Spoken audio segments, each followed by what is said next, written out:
My friend, welcome back to this part in the series. This is going to be part 7.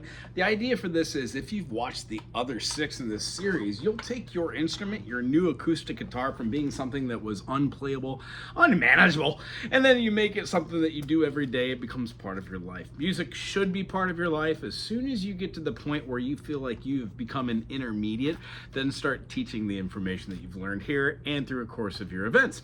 So what are we talking about? The first couple sessions talked about how to get the fingers to actually get notes to come out. That depends on if the action is far enough down on here. The distance between these two are set up so you have great distances and harmonics, so you can get those everywhere where they're supposed to be. Working on a couple chords like an E major, realizing how it looks exactly like the A minor, it just moves over, and then a D flat augmented would also kind of have that same feeling. Sometimes people cheat and put just the pinky here for the D notes, which gives us a D minor, and that's a super acceptable way to play the D minor. Sometimes you'll realize that the spread that you do here feels the best, but you're not a big fan of doing 3 fingers in a row, so you replace the pinky, which also feels amazing, and it gives you the opportunity to use that digit for the F note, which is the minor third, which makes an inversion from that already D minor. The D minor there becomes either the F6 or the D minor 7. And what we do is we develop new ways to see these chords, like a B flat major 7 being developed out of those new chords. Essentially seeing how this can be a minor shape moving up and down. When you spread it out, you get different chords. So your quest as an individual comes from understanding a couple different chords, realizing that they go together in a 7-note structure in the Western ear, generally talked about as a major, sometimes talked about as a minor, but that's generally where intermediate guitar begins. We've already talked a little bit about modes and how to use something called the circle of fifths. Very easily said, harder to actually do. C to G, D to A, E to B. We're then going to be playing an F sharp to a C sharp. This movement helps us see that when we add on a sharp, these chords that we play become a little bit darker. So C major, D minor, E minor, F major, G major, A minor, B diminished, C. It sounds a little lighter than its next key signature. G major, A minor, B minor, C major, D major, E minor, F sharp diminished, or D7 with an F sharp in the bass to G. Thusly, the next chord when you go G, A, B, C, D, because G was 5 notes away from C, you start to get into a pattern of knowing C to G is a fifth. In fact, a perfect fifth.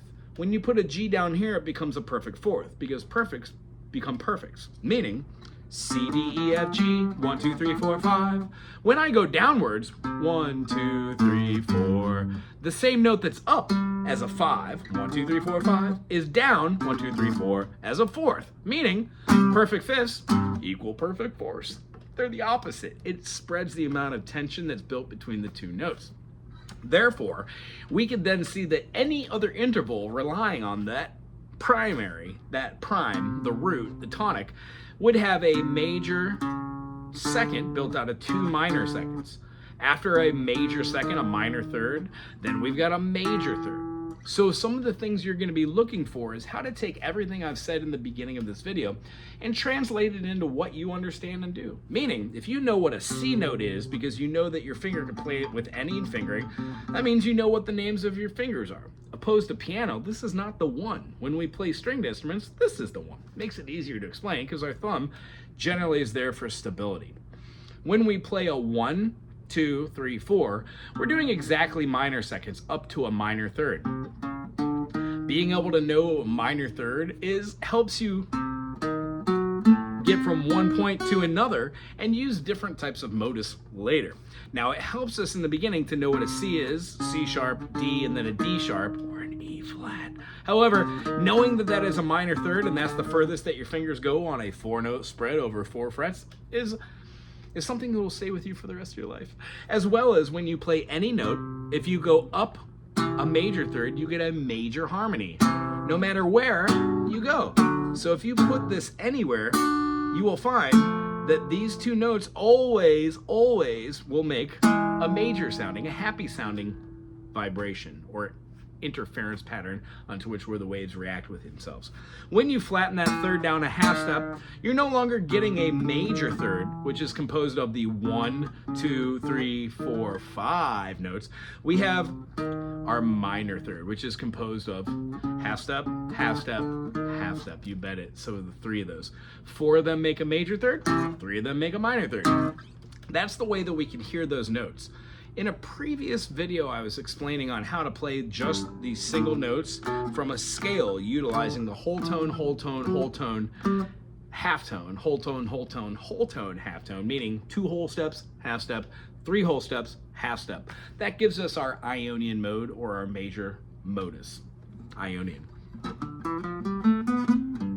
The whole reason of doing the circle of fifths is so you can hear these notes everywhere and eventually be C, D, E, F, G, A, B, C, G, A, B, C, D, E, F sharp, G, D, E, F sharp, G, A, B, C sharp, D. When you know all the notes in the scale, it doesn't really matter if you know that this is an A and a C sharp until you start really writing and seeing how the A and the C sharp rely on each other, and then they are also part of a structure which could or couldn't be a B minor, and then a C sharp minor, and then a D major. And what you'll find is the reason why keys have key spellings is all the notes virtually work inside that key. That's what we make melodies, rhythms, cadences, progressions from. Part of the fun of knowing a fair amount of music theory allows you the opportunity to do something by the rules or by the books and then manipulate that so you could have your own spin on things. So what we do is we learn how to have vocabulary. And I would urge you to go through this channel and check out some of my little shorts that just talk about stuff like dynamics, word association for like different punctuations, the difference between legato and staccato, the difference between an accelerando and a ritardando. It doesn't matter if you know what these are in like definition form to write them out, but having a vague understanding of what it means will help you to put multitudes of these different words together and concepts. And what you'll begin to find is you'll hear something like, how about something random?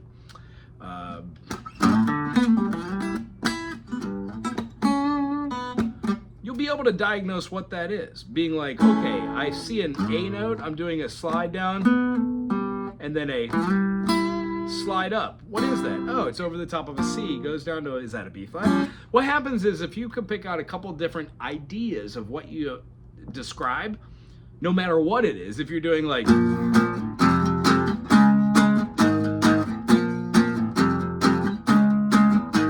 describe that through the eyes of music, being like, pick a center point. Where is your 1?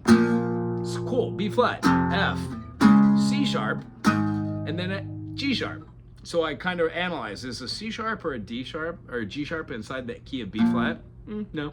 Is it a key of F? No. So what happened here? We moved out a key. We have one key, F and B flat are in the same key, but then we would have a C major or a G minor, which would keep it in F. Since it's not a G minor, it's a G sharp, that means that I must be playing like in another key.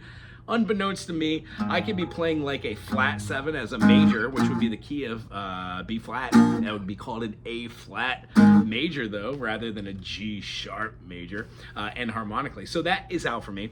The idea is, I know it takes a long time to explain, but in my mind, I do that in a matter of seconds. And then I'm able to associate what key I'm in because there's only 7 notes. Are they breaking a rule by any point, shape, or time by moving out of the key or modulating or tonicifying, moving or modulating to a new key just by doing a simple finger exercising, just by doing a simple cadence, a melody, or a lead? So what we want to do is develop a vocabulary amongst the ideas that you know so you can start seeing pattern recognition. Not only stuff like this, like seeing a minor chord like this, but when you play that minor chord and put bar chords, does that minor chord, like an E minor, turn into a C major 7 here? Yes, it does.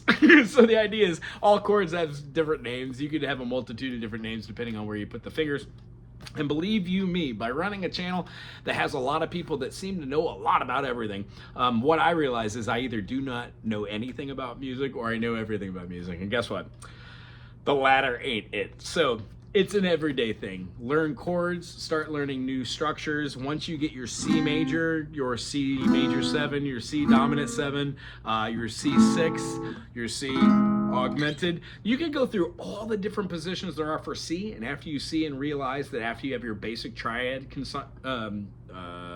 what what's the word, construction, that you could have your inversions, which change the positions of which your lowest notes at. So C major, when you play an E on the bottom, this isn't just a C, it's an inversion. First inversion was the lowest notes in E. If I put my finger on here and held the G, that would be a second inversion because the fifth is leading the chord. If I omitted that by just muting it and play the C, that would be a root form. Anywho, I hope this is good insight on what you could do to learn the vocabulary, the notes and names. But everything that we do here on this channel is aimed at education. So if you have a question that's not making sense, put your thumb up in a comment section, ask some questions, and then on Monday and Tuesday, maybe tune in to one of our live events and ask a live question. Thanks for being here today. I hope this is helping you. We're going to have 2 or 3 more of these in this series to get you along your way. And then I do believe after just checking out this channel, going to Google, following other people, and doing a little bit of playing here, 5 minutes there, practicing here, 5 minutes there, within a month you should be able to be an intermediate guitar and start playing some songs that you like. Aloha.